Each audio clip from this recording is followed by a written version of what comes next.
শুভ সকাল।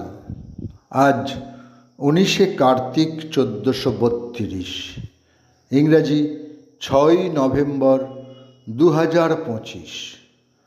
1948 অতনু বন্দ্যোপাধ্যায়ের ছবি দেবদূত দিয়ে চলচ্চিত্রে যাঁর অভিযান, তিনি হারাধন বন্দ্যোপাধ্যায়।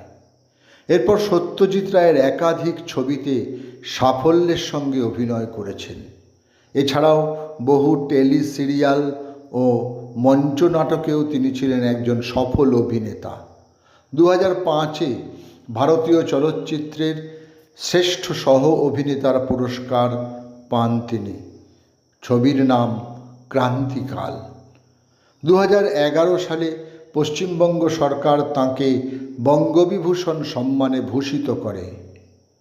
6ই নভেম্বর 1926 বর্তমান বাংলাদেশের তৎকালীন কুষ্টিয়া মহকুমার মিলপাড়াইতে তিনি জন্মগ্রহণ করেন।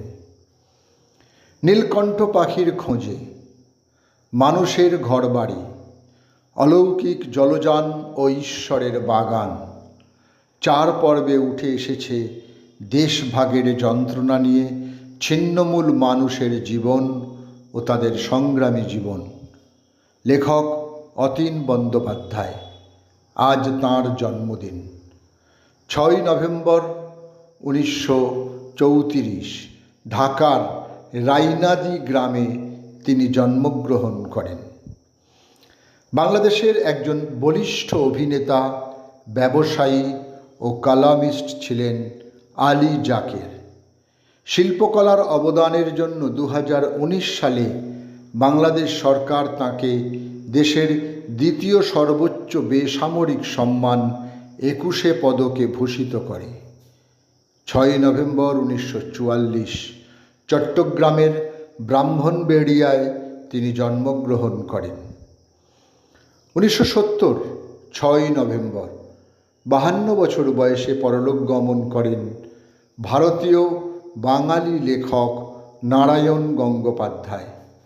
তাঁর প্রথম উপন্যাস উপনিবেশ 3 খণ্ডে প্রকাশিত হয় 1942, 1945, 1946।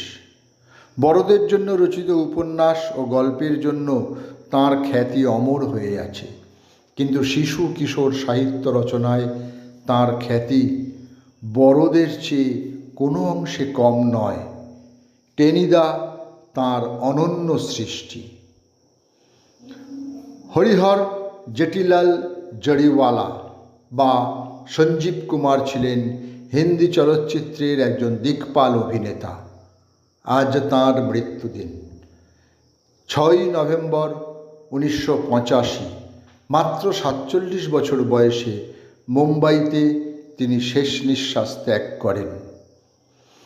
ভারতীয় বাঙালি রাজনীতিবিদ, একজন খ্যাতনামা ব্যারিস্টার, পাঞ্জাবের প্রাক্তন রাজ্যপাল, ভারতের শিক্ষামন্ত্রী ও মার্কিন যুক্তরাষ্ট্রের ভারতের রাষ্ট্রদূত ছিলেন সিদ্ধার্থ শঙ্কর রায়।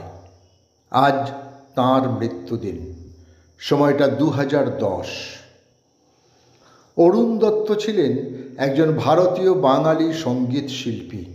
আকাশবাণীতে তাঁর গান শুনে প্রশংসা করেন সতীনাথ মুখোপাধ্যায় ও ধনঞ্জয় ভট্টাচার্য। 6ই নভেম্বর 2021 তিনি পরলোক গমন করেন। সকলকেই আমার আনত প্রণাম।